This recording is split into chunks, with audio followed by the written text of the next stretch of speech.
Hi students, இன்னைக்கு நம்ம class 12th business mathsல integral calculationsல exercise 2.1ல 5th sum பார்ப்போம். இந்த வீடியோல integrate 8x plus 13 divided by root of 4x plus 7 with respect to x. So into dx ன்னு போட்டுருக்கு. நம்ம இதை எப்படி integrate பண்ணலாம் அப்படின்றத பாருங்க. இதை எப்படி integrate பண்ணலாம் அப்படின்னா சொல்யூஷன் பார்க்கலாம். இப்போ பாருங்க 8x plus 13 இருக்கு.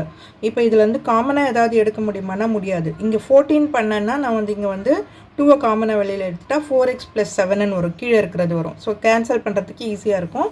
அதனால நான் என்ன பண்றேன் 8x plus 13 8x plus 14 போட்டுக்கறேன் -1 பண்ணிடுறேன். ஓகேவா 13 இந்த மாதிரி எழுதிக்கிறேன் நான் 14 -1 ன்னு எழுதிட்டு கீழ என்ன பண்றேன் root of 4x plus 7. First இந்த கால்குலேஷனை முடிச்சலாம் அதுக்கப்புறம் இன்டகிரேட் பண்ணலாம். இப்போ இது ரெண்டுத்துல என்ன காமனா என்ன எடுக்கிறேன் நான்னா 2 வெளியில எடுத்துறேன். 2 வெளியில எடுத்துட்டா 4x plus 7 கீழ இது தனியா போட்டுக்குவோம். ஓகேவா root of 4x plus 7 minus இந்த 1 இருக்கு இல்லையா இந்த 1 divided by root of 4x plus 7. ஓகேவா இப்போ இத வந்து எப்படி எழுதலாம் நம்ம இப்போ ஒரு 2 ன்னு இருக்கு அதை எப்படி எழுதலாம் நம்ம √2 * √2 ன்னு எழுதலாம் இல்லையா சோ அதே மாதிரி தான் இத எழுதிக்குவோம் 2 * root of 4x plus 7 into root of 4x plus 7 ஓகேவா by root of 4x plus 7 minus 1 by root of 4x plus 7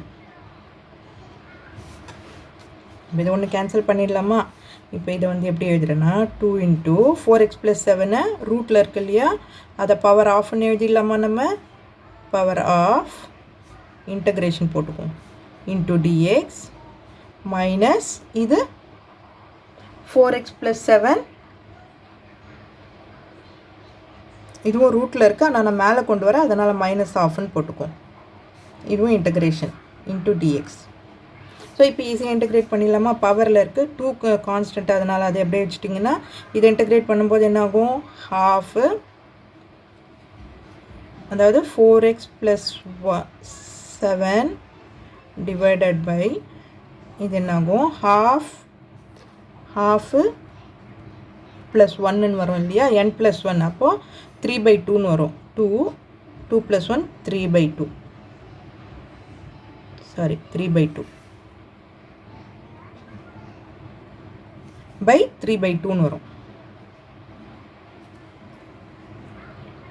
ஓகேவா இப்போ இந்த 4x இன்டகிரேட் பண்ணோம்னா என்ன வரும் அது ஒரு 4 வரும் into 4 இங்க ஓகே இன்டகிரேஷன் டிஃபரன்ஷியேஷன் பண்ணும்போது into 4 இருந்தனா மல்டிப்ளிகேஷன்ல போடுவோம் இன்டகிரேஷன் பண்ணும்போது x க்கு முன்னாடி கோஎஃபிஷியன்ட் இருந்ததுனா by 4 ன்னு போடுவோம் இதெல்லாம் வந்து பேசிக் இன்டகிரேஷன் இது சோ இதெல்லாம் எப்படி பண்ணனும் அப்படின்றது தெரியலனா ப்ளீஸ் கமெண்ட் பண்ணுங்க நான் உங்களுக்கு ஒரு பேசிக் வீடியோவும் அப்லோட் பண்றேன் சோ போட்டாச்சு இதுக்கு அப்புறம் இதை இன்டகிரேட் பண்ணுங்க இதை இன்டகிரேட் பண்ணும்போது 4x plus 7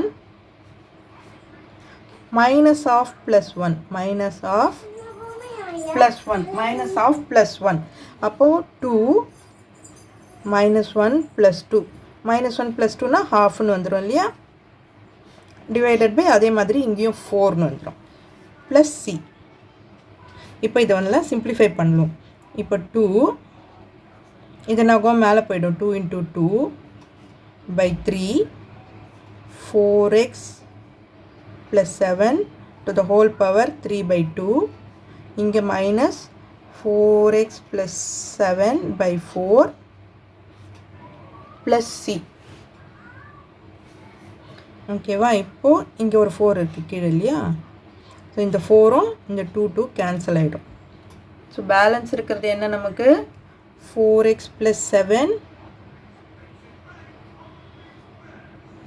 by 3 to the whole power 3/2 இங்க பவர் ஆஃப் இருக்கு இல்லையா minus 4x plus 7 by 4 to the whole power 1/2 plus c இது எப்படியும் போடலாம் இல்ல சிம்பிளிஃபை பண்ணி ரூட்ல எழுதி போடுறதா இருந்தாலும் போடலாம். ஸோ இந்த ஆன்சரே உங்களுக்கு போதுமானது. இந்த வீடியோ உங்களுக்கு யூஸ்ஃபுல்லாக இருந்ததுன்னா சப்ஸ்கிரைப் பண்ணுங்கள். மறக்காமல் உங்கள் ஃப்ரெண்ட்ஸோடவும் ஷேர் பண்ணிவிட்டு பாருங்கள் ஸ்டூடெண்ட்ஸ். தேங்க்யூ.